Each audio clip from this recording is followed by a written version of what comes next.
The CBS News Vice Presidential debate has just wrapped up. Good evening. I'm Elex Michaelson. Welcome to a special live edition of The Issue Is. With me tonight, attorney Lisa Bloom and KFI radio host John Kobylt. Good to see both of you. You All too. right. Hi. One word reaction to the debate tonight, Lisa. Respectful, surprisingly so. John. Civilized. We like that. Maybe we'll see that with you two as well Probably tonight. not.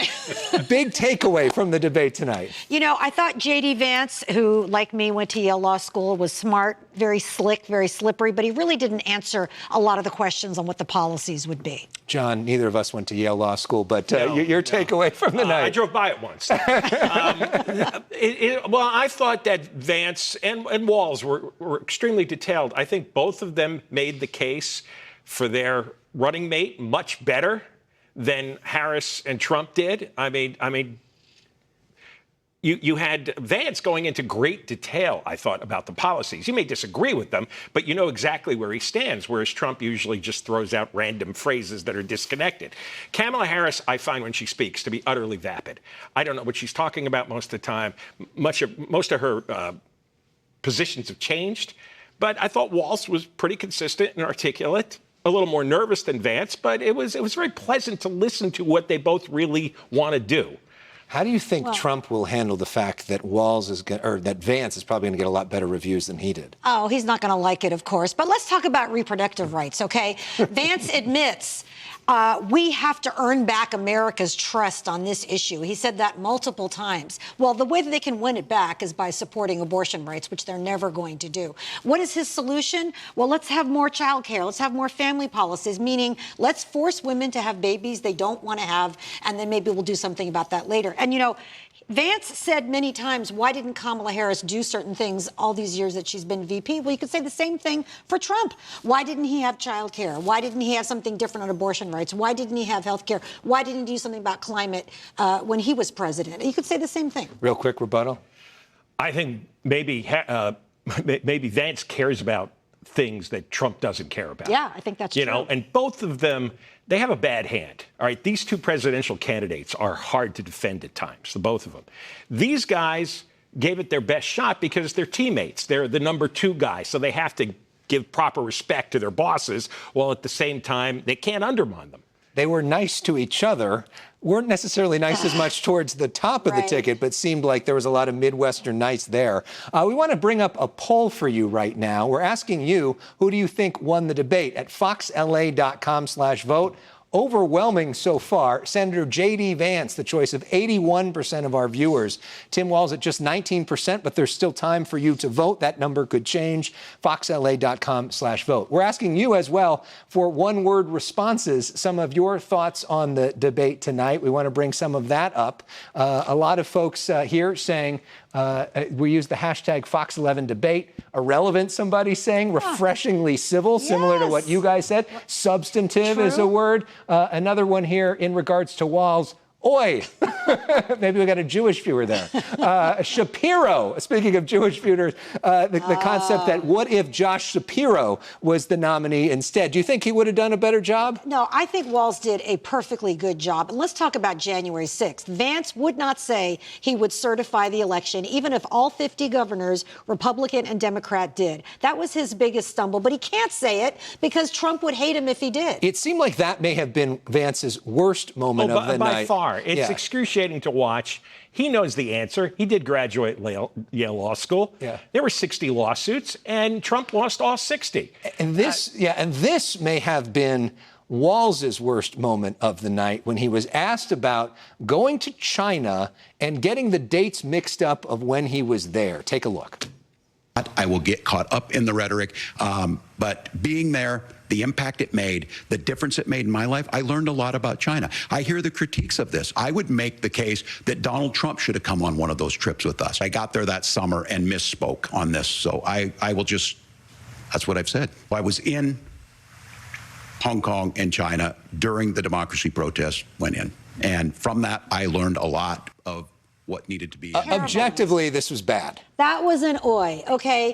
He is now saying that something happened 35 years ago. It happened a different month than what he said recently. It's so simple. I got the date wrong. I'm sorry. Okay, you need to extinguish it immediately. And when you flounder around, the moderator is going to come back, as they did appropriately, and ask again, and it wasted a lot of time. And going into this debate, there was this sort of thought about J.D. Vance that he was this sort of right-wing cartoon character who would go on a lot of these conservative talk shows, talked about the childless cat ladies, all the rest of it. He'd become a meme. It seemed like tonight he improved that. I read his book years ago, and it was a fascinating book, and it was really intelligent. And when this childless cat lady stuff started, it's like, what the hell? I mean, we've really gone into the toilet when it comes to covering politics. Yes, he made a snarky comment. He said, well, yeah, and I've said like 1,000 things like that. Okay, but you're not running for VP. He made a lot of comments about childless women, and he's a chameleon.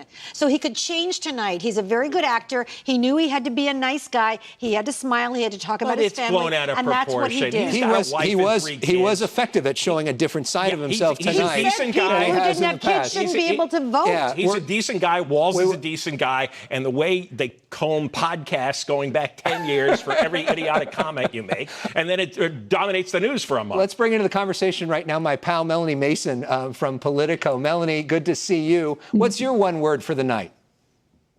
Typical. And really just because of how atypical every other debate that we've seen in recent years has been. This felt like almost like going back into the past of like, this is what VP debates sort of felt like in the normal times. I think because of that, I think that there were definitely Vance probably won on style points for the most part. I do think that Walz probably scored a sort of viral clippable moment in that very final exchange over January 6th. But I think for the most part, are people going to be talking about this debate in 12 hours? Probably not. And that is very typical for a vice presidential debate. So typical is the word of my One thing that we have not seen before in one of these debates is a moment where they literally cut the mic. You and I debated or moderated the Senate debate together. We sort of went over this and talked about this. Let's play this moment and get your reaction to it. That is the facilitation of illegal immigration, Margaret, by our own leadership. Thank you, Senator, for describing the legal process. We have so much to get to, Senator. Those laws have been on the books since 1990. Thank you, gentlemen. The CBP app has not been on the books since 1990. It's something that Kamala Harris created, Margaret. Gentlemen, the audience can't hear you because your mics are cut.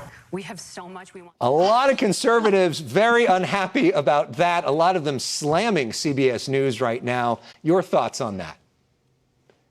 Those were the rules. I mean, they made it clear that they had their discretion if they wanted to cut the mics or not. I mean, it was clearly a back and forth exchange, and they had obviously a lot of questions that they wanted to get to. So I didn't think it was out of bounds. I mean, we talked last time after the presidential debate about working the refs. I find that to be the least effective way to argue that your candidate had a good night. And the truth is that I think conservatives, from sort of the feedback that I've been seeing, are actually quite pleased with how Senator Vance did. I feel like focusing on the moderators again, on the refs, if anything, it just, I think, drowns out what was a fairly strong performance that he had, and maybe they should just focus on that. So your bottom line is you don't think this changes the general election any significant way?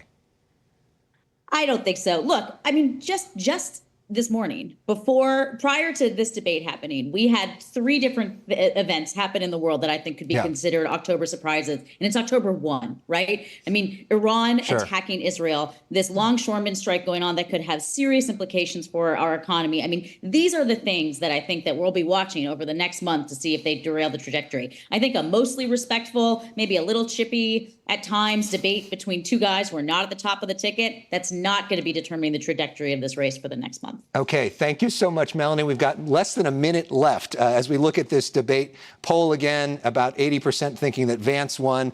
Big takeaway of the night. Who do you think won the night? I think Vance did because they think he was a lot smoother, and he focused on issues.